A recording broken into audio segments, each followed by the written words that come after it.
Now available on Lulu. John Haynes at Death's Door. The man who rules the world takes on the Greek god of death in this action-packed, all-new John Haynes comic book.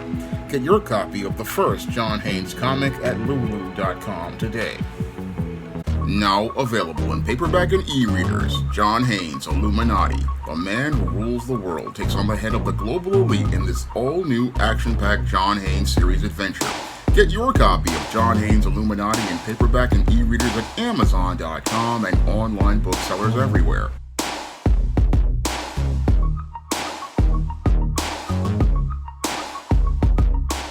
Transformers 1 flopped at the box office last week. Now, Transformers 1 was expected to open with a $40 to $30 million opening at the box office. Unfortunately, the film wound up coming up short against Tim Burton's Beetlejuice sequel, Beetlejuice. And this box office failure has me scratching my head as related to why this movie failed, because from the trailer I saw, I thought Transformers 1 was going to be a huge hit. Unfortunately, after I started to take a critical look at what happened with this film and why it failed, I started to understand that this film wasn't done in because of the content, because all of the reviews basically rave about this film, and many Transformers fans who are older basically saying this is the best Transformers movie ever made.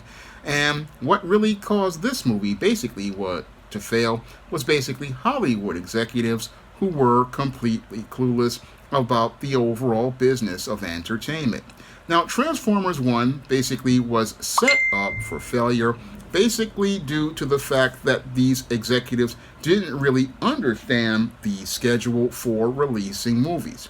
Now, when it comes to the schedule for releasing movies, most smart studio executives look to release their films in time periods where people have a lot of free time, and usually if you want to have a blockbuster box office hit, you release your films in two time periods. One time period is during the summer when all the kids are out of school and you have a lot of families that have a lot of free time because their parents are usually taking their vacations around this time.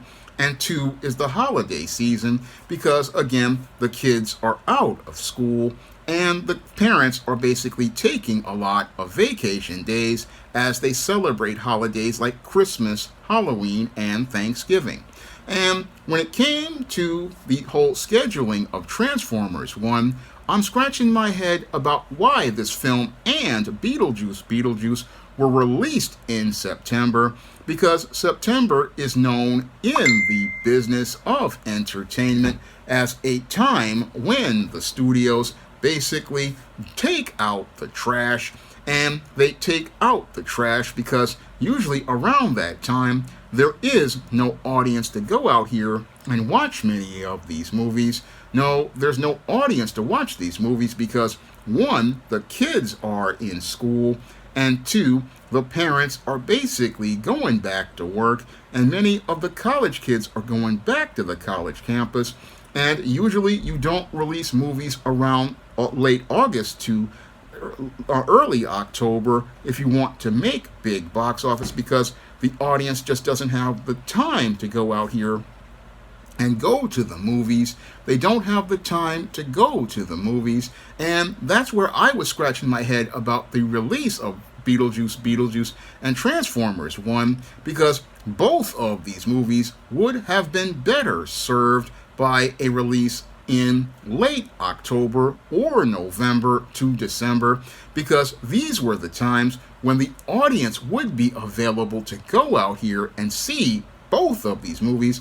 I mean, I know Beetlejuice opened at $100 million and did very well, but this movie could have been a billion-dollar blockbuster had it been released around the near Halloween. Had this film been released near Halloween, this film basically could have been a blockbuster, especially if this film had been released on October 25th. I mean, this film basically would have had a 200 to 300 to $250 million opening, or basically $150 million opening. That's what Beetlejuice could have had.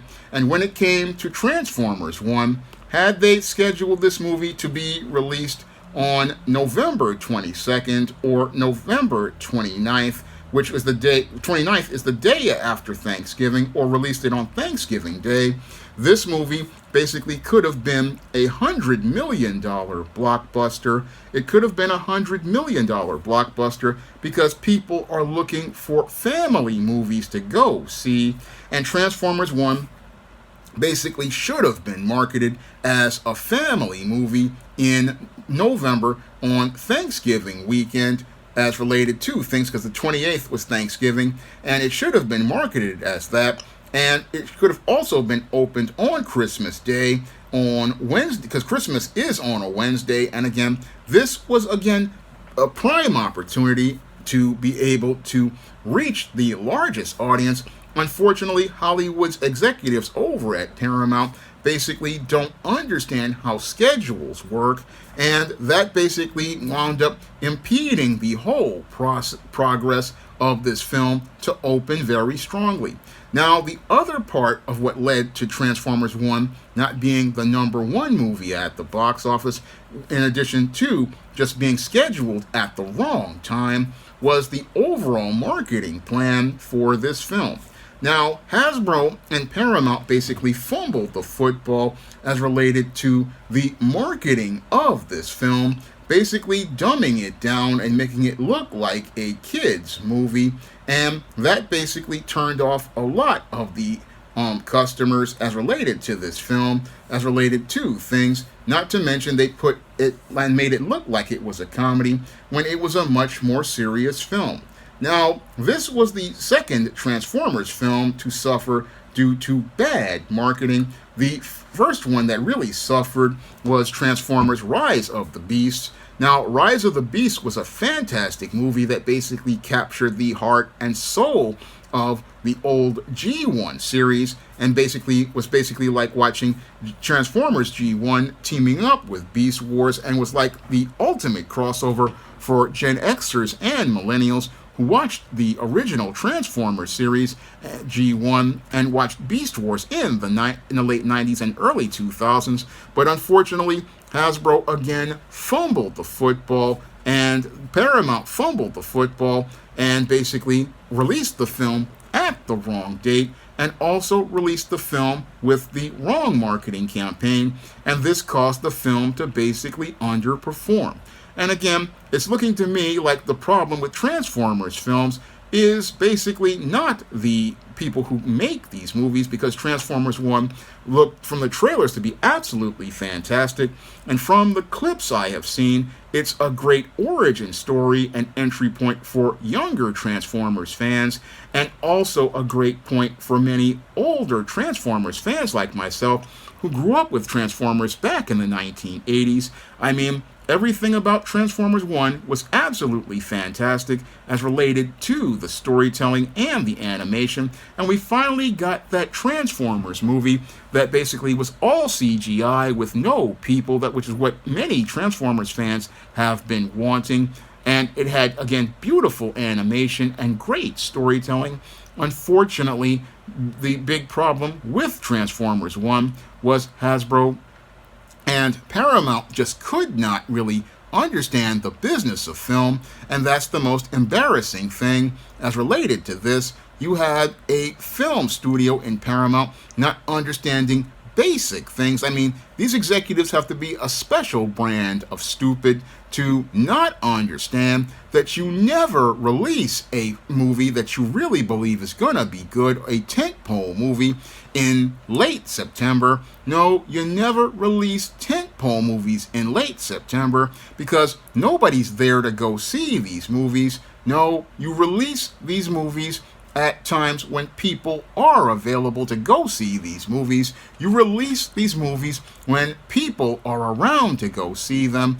And the time to release a movie that's a part of a big franchise like Transformers, that's basically going to rejuvenate the entire franchise like Transformers 1 was supposed to, the time to release that movie was in in late October if you wanted to do that for near Halloween. But I think Beetlejuice would have been better served by a October 30th release. I believe it would have been served better because the goths and many of those kids who love Halloween and horror movies, October is the big month for horror movies. You would have made money there.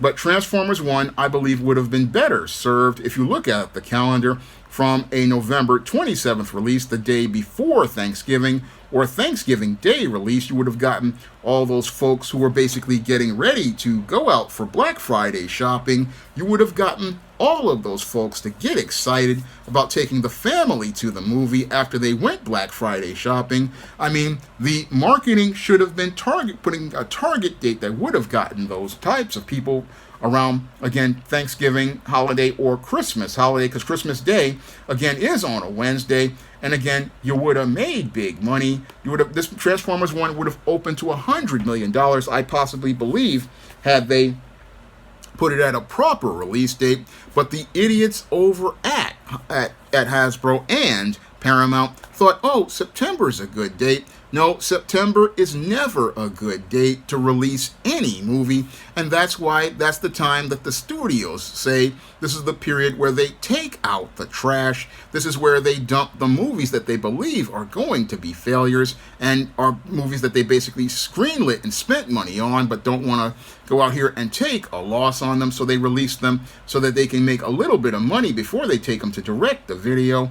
And that's basically the way they mistreated Transformers 1, because Transformers 1 was a winner of a movie that was made into a loser because Hollywood executives really don't understand marketing. Now, as somebody who has studied the entertainment industry and understands the business as a publisher who understands that there are time periods that you have to go out here and launch products, because I launch books usually in the spring and the fall, because in the spring people are getting ready for summer vacation around March, April, May, and they're thinking about plans for June. This is where they pick up their new books, and people pick up their new books during the holidays of November and December to get Christmas gifts. So these are the periods where you want to target your products, and sadly, the executives in Hollywood don't understand this. They're just going out here thinking, oh, I can just throw crap at the wall. And this is why the box office does poorly for most of their movies, because they don't really understand scheduling. They don't understand timing. And sadly, a good movie like Transformers 1 basically fell through the cracks. Because Hollywood has been transformed by a bunch of social justice activists and people who don't understand the business of entertainment and don't understand basic rudimentary things about the business of entertainment to even know when to place a film on the calendar. And that really shows you the incompetence of Hollywood's executives as related to film. Moreover, these same people don't know how to market a film as related to the Transformers. Again, a film that should have been focused on families and children and old Transformers fans. Now, some people want to say that people were burnt out on Transformers after experiencing all these dreadful, again, ADHD-looking Michael Bay films. But when it comes to those Michael Bay films, again, I don't know how you would be burnt out. I know a lot of them were hot garbage, and I basically, as a Transformers fan, never really watched them until they came on TV, and then I found out how much garbage they are.